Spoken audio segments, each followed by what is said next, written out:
Manchester United 2, Sunderland 0. Yes.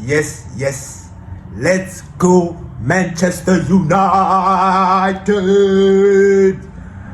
Welcome back, everybody, to the Glory Reds podcast, and it's your boy Don Benito, and I am in a good mood because you know what?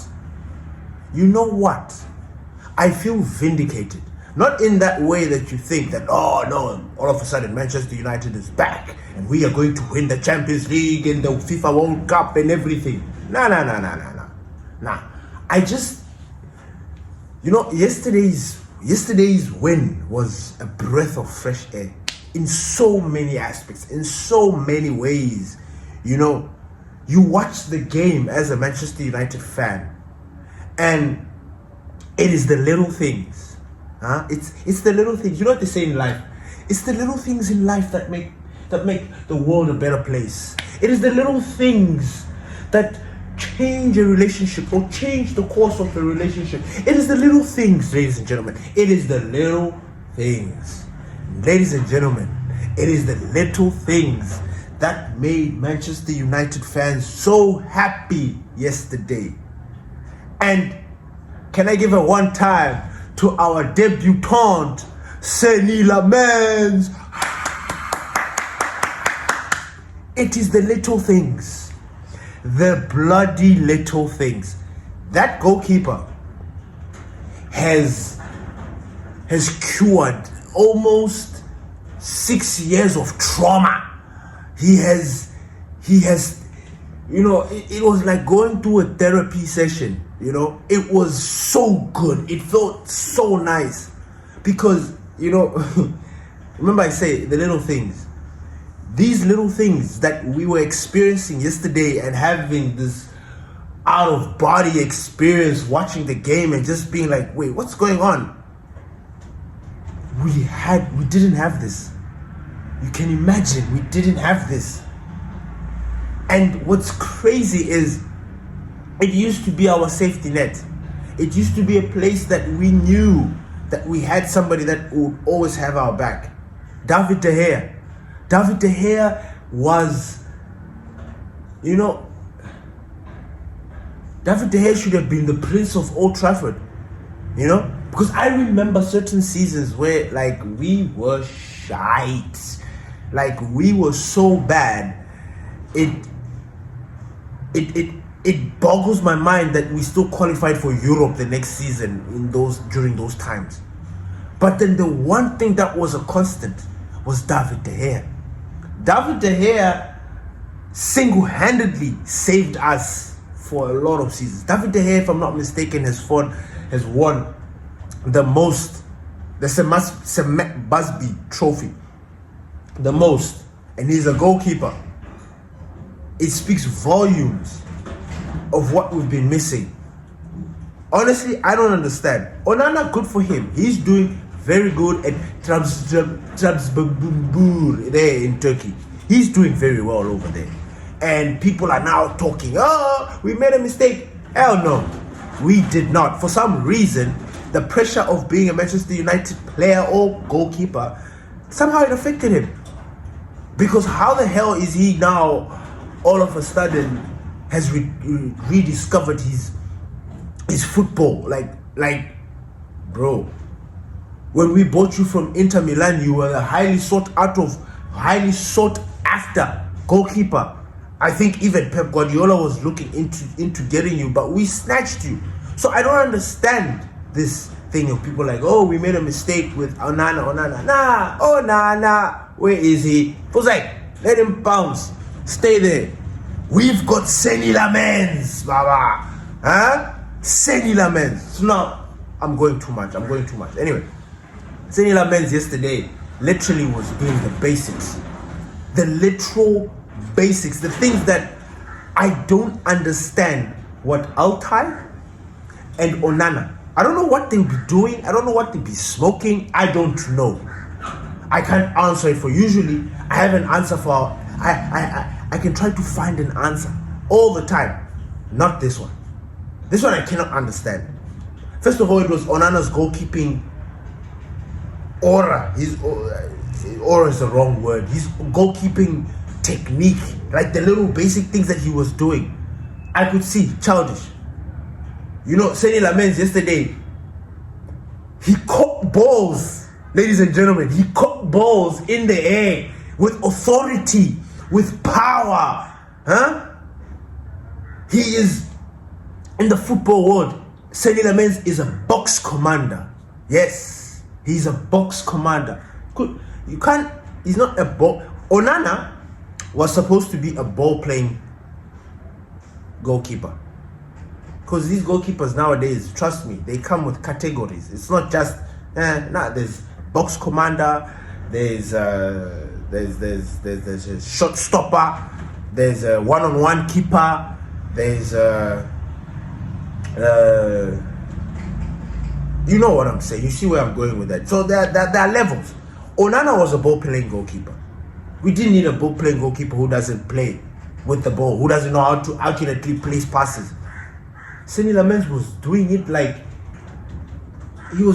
he's been at United for some time now. Like Senne Lammens didn't look out of place. Senne Lammens fit like a glove. I was looking at him and I'm like, yes, the future goalkeeper is here. I'm not looking back. I'm sorry, I am not looking back. I do not want to see any other goalkeeper on being our goalkeeper, except maybe Tom Heaton, because Tom Heaton is the big brother. You know, he's the legend. He's a senpai, so we just need to respect him. If this guy picks up an injury play, but this Altai nonsense, we have moved on. We are done. We're done with that. So Senne Lammens, big up. This guy was my man of the match yesterday because of just being simple, you know, like just distribution, very simple stuff, and he walked away with the clean sheet. His debut, that was a beautiful debut. I'm sorry, that was a beautiful debut for our goalkeeper, and I'm happy. Now, I'm not saying that this guy is going to rock the world, but he's definitely one for the future.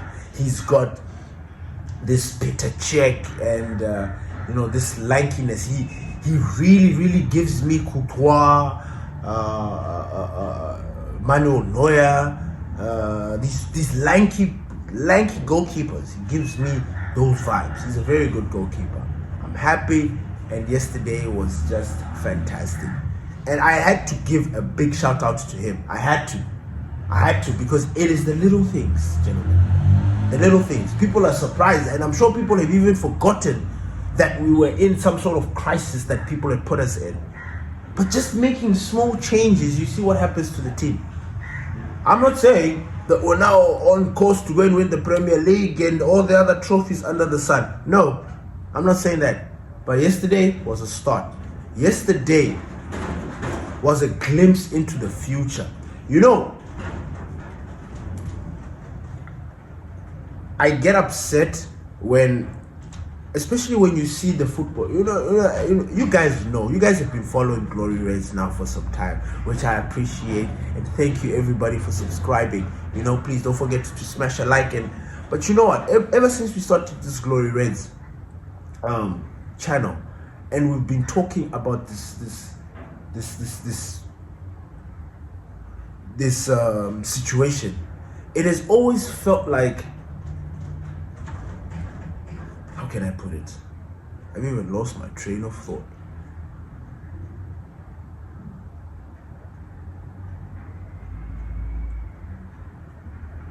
Damn. Anyway, moving on. So this Sunderland team, we were worried, and rightfully so. We should have been worried, but not particularly because it can be a bad. Yesterday I had put it like this. Yesterday could have gone one of two ways. An absolute nightmare, because we absolute capitulate and these guys do not know anything, like they just lose their shit, because that could have happened.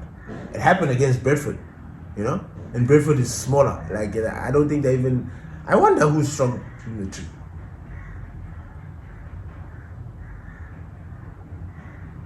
I truly wonder who's stronger between Sunderland and Anyway, I thought that they were going to smack us. I thought that they were going to give us a good hiding. But at the same time, I was very defiant in the sense that, look, these boys, and this is the tricky part about everything. Ruben Amorim, his frustration. He's not frustrated with the team. He's not frustrated with the boys and how. No, he's frustrated with their inconsistencies. Their inconsistency, their inability to maintain the auras.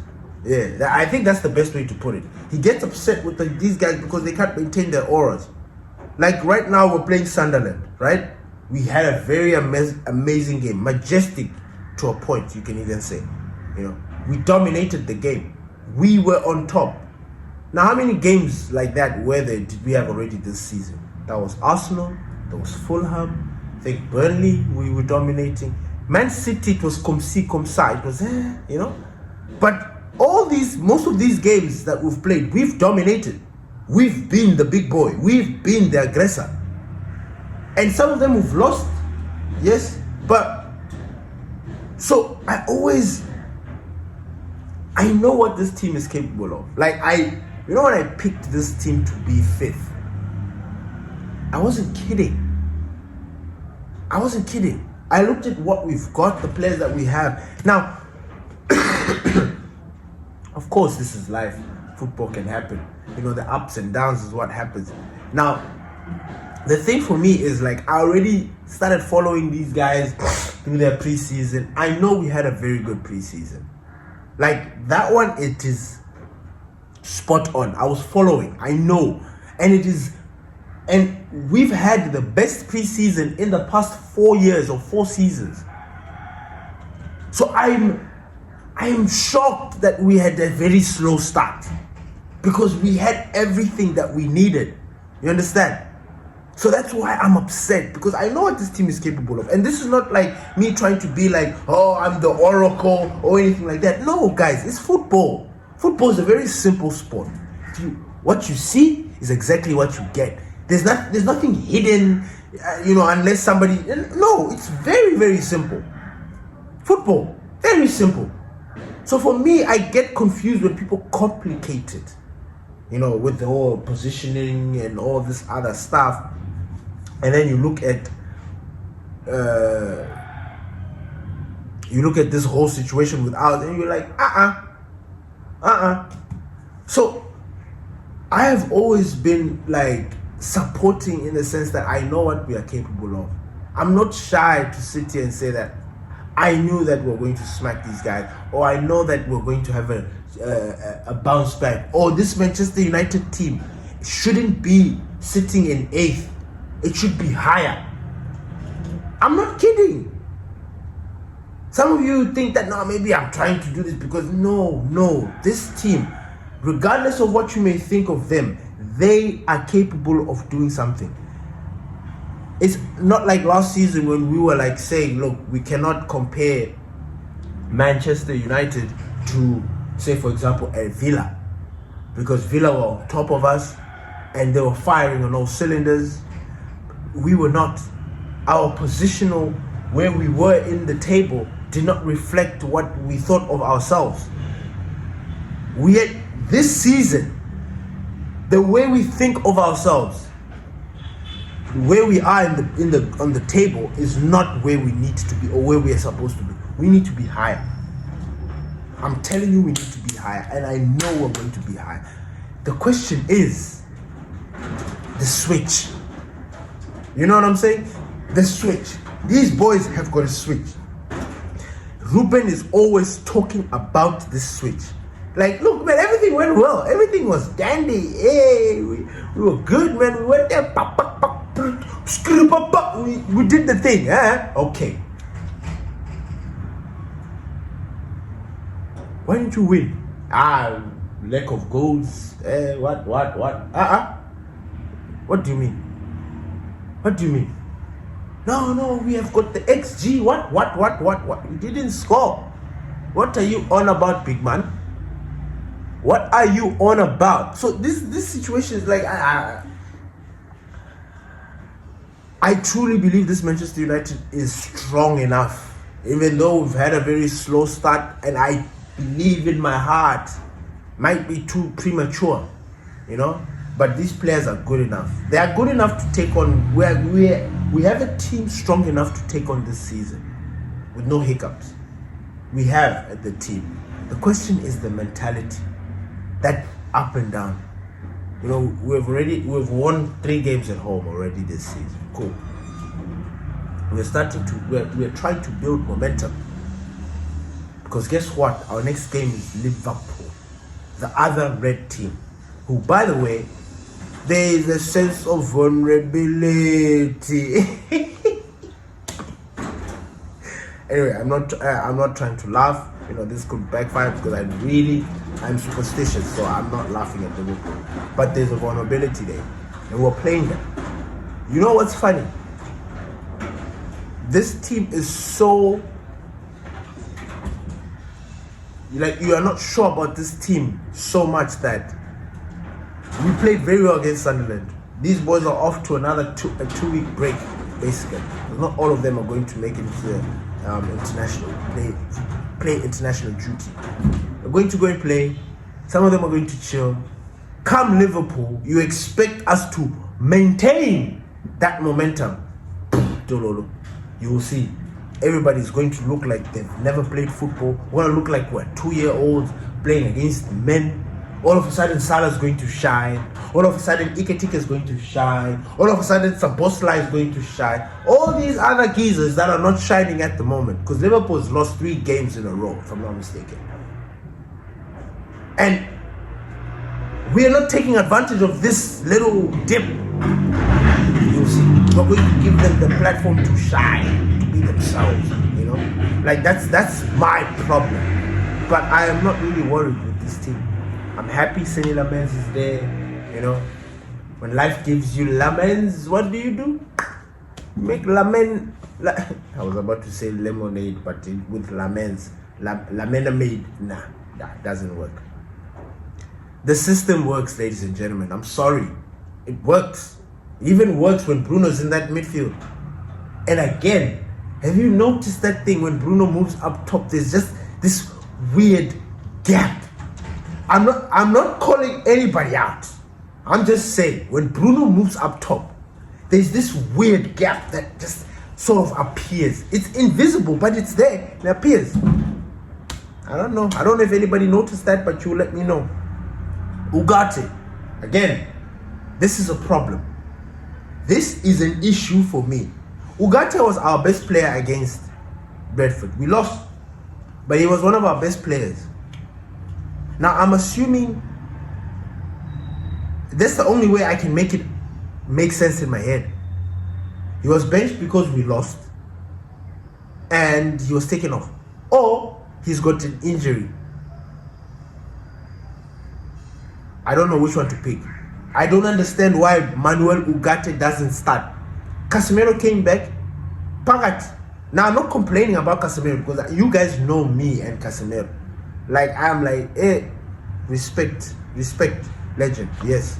Bruno Fernandes is the same. I just fight with him when he becomes petulant. But these are players that I really, their football, I don't really question it too much. Because, like, you know, Casemiro is elite. Bruno's Bruno. Like, you can't do anything with Bruno. Bruno will always be Bruno. I'm not upset. Yesterday, Bruno played so well. I don't think anybody's going to talk about it. People are not going to say that Bruno was magnifico yesterday because he didn't score, probably didn't even provide an assist. But yes, like, Bruno yesterday was absolutely magnifico. Yeah, he didn't have a 10 out of 10 performance, but damn it. And he was doing the things that everybody's complaining about, playing in the midfield, knitting in passes, pushing up top. I'm sorry. My captain can be annoying sometimes, but that guy plays football. I'm sorry, Bruno Fernandes. He was so amazing yesterday. And Casemiro. They were so good. Casemiro. Yeah, it's Casemiro. Salute. I'm not going to go too much in there. Mason Mount, lovely. My favorite guy, my number 7. I love Mason Mount. I love him. I love Mason Mount. Until today, cannot get over the fact that he's our player. Like sometimes I see him and I'm just like it's like I'm waiting for him to remove the United jersey and still be wearing a Chelsea jersey. But then I see the way he fights for us. I saw the way he fought against Enzo Fernandez when we beat Chelsea. But Mason Mount is my guy, man. He's my guy. And he comes in, starts, bang, golazo, finish. Now people are wondering, why is he getting substituted? Look, if you don't know by now, if you're not paying attention to the way Ruben is running his ship, it's like this.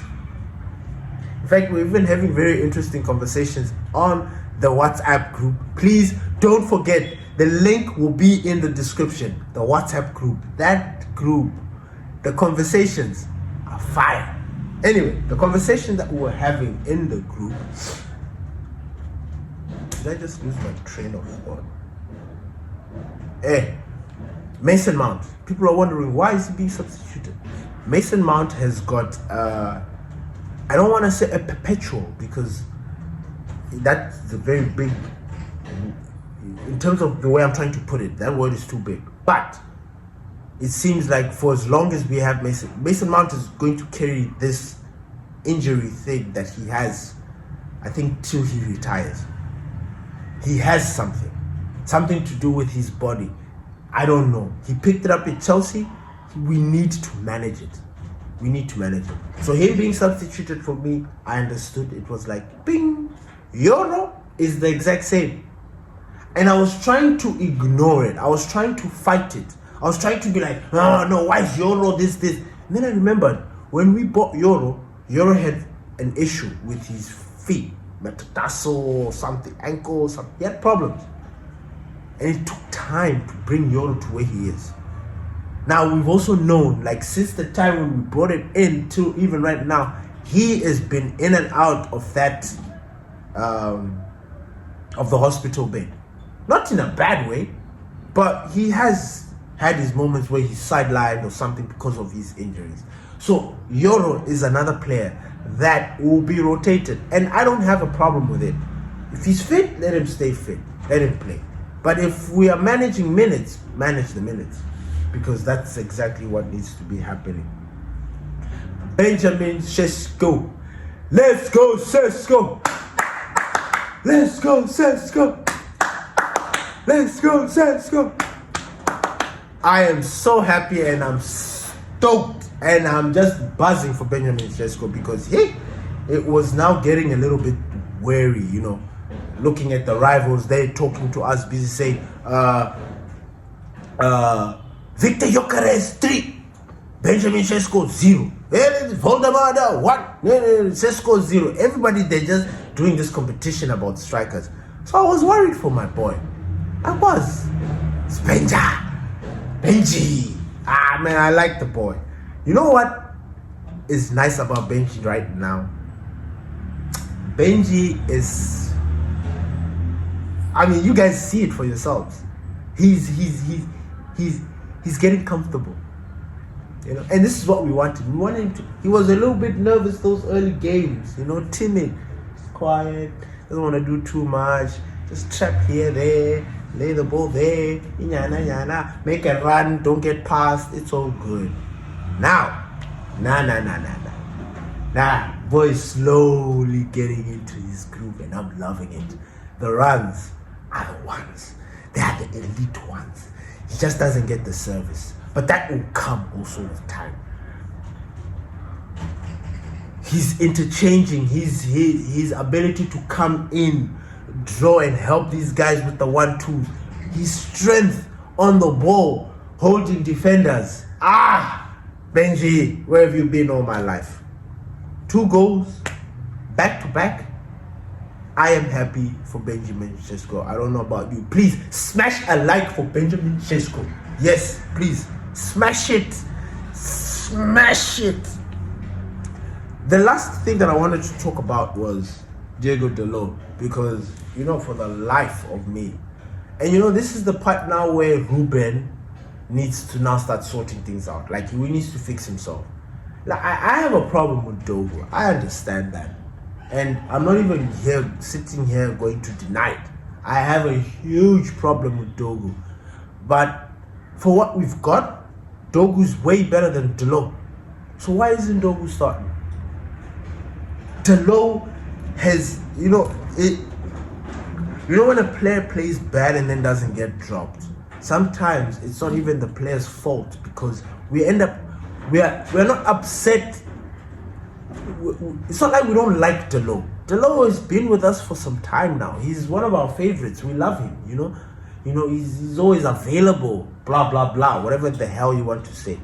But the idea of him like starting games and his brain is almost like for a 2-year-old, that thing doesn't make sense to me. The gaffer is picking Delo. Yes. Delo yesterday, in the beautiful game that we had, and I'm sorry that I had to bring this big, but I had to, because every time we win a game, we always forget about the bad stuff. But I needed to bring this in because I just needed to highlight how that left fullback, that fullback position, in fact, Delo and Dogu are a problem. Dogu not much so than Delo, but Delo, oh my God, can't pass the ball. You can't pass, like, it has gotten so bad. It is almost, I'm starting to feel bad for Delo. Bro, no. What is that? What kind of a pass is that? Are you quitting? You want to leave Manchester? What's going on? You didn't sleep? What's happening, Diogo? At some point when Diogo was so good, I like, even when he's not having the best of games, he's decent. Now he's just, I can't recognize Delo. And I don't understand why he's anywhere near the starting lineup. That's my problem. Start Dogu. Like, I get it. I also don't like Dogu. Dogu for me is Dogu, Delo, same thing. Same thing. Same brain, same everything. I couldn't have given a better example of the same fucking player. They get into the best positions ever on the pitch, waste the ball all the time. This is not a drill. This is a fact. They get into the best positions in the final third, and their final ball is always shit, 90% of the time. How the fuck are we supposed to win games or progress if we've got players that cannot think? Shooting, Delo, you guys know, when he shoots, it's finder. It's like, I'm hoping it goes in. And when it goes in, it's spectacular. He scored some very amazing goals, like superb goals. But crossing, these guys are allergic to crossing. Their feet cannot bend, and it can't. It only comes when they are under pressure. They're the same. They run with the ball. They can run with the ball from one end to the other. Boom. And they'll be alone. But the final decision, boom, rubbish. So why we've got Dogu and Delo in and around our starting lineup? That's why I said I am excited for Malacia. I really am. I would like to see him play. I don't know if he will play, but I would like to see him play. I think Malacia will do a better job, because Malacia is textbook. When we brought Malacia and he came in, and what he used to do for us was textbook. That's what we want. We want people just trying to complicate their lives. No. Malacia knows that I just need to bomb forward, cross. And he can cross. He can. It's just Malacia, we just throwing him away because it's Malacia. But look, there's something there. Something can work. I really implore Ruben to I can't deal with Dogu and Delo, or both. I can only deal with one. But nah. But I'm happy for the 2 goals. I'm happy for the 3 points. This Manchester United squad, let's stick together, ladies and gentlemen. Please, let's stick together. Let's stop these stupid conversations that just put a wedge in between the fan base. We need to support. We need to support. Thank you everybody for listening to the Glorious Podcast. It's your boy Don Benito. Peace.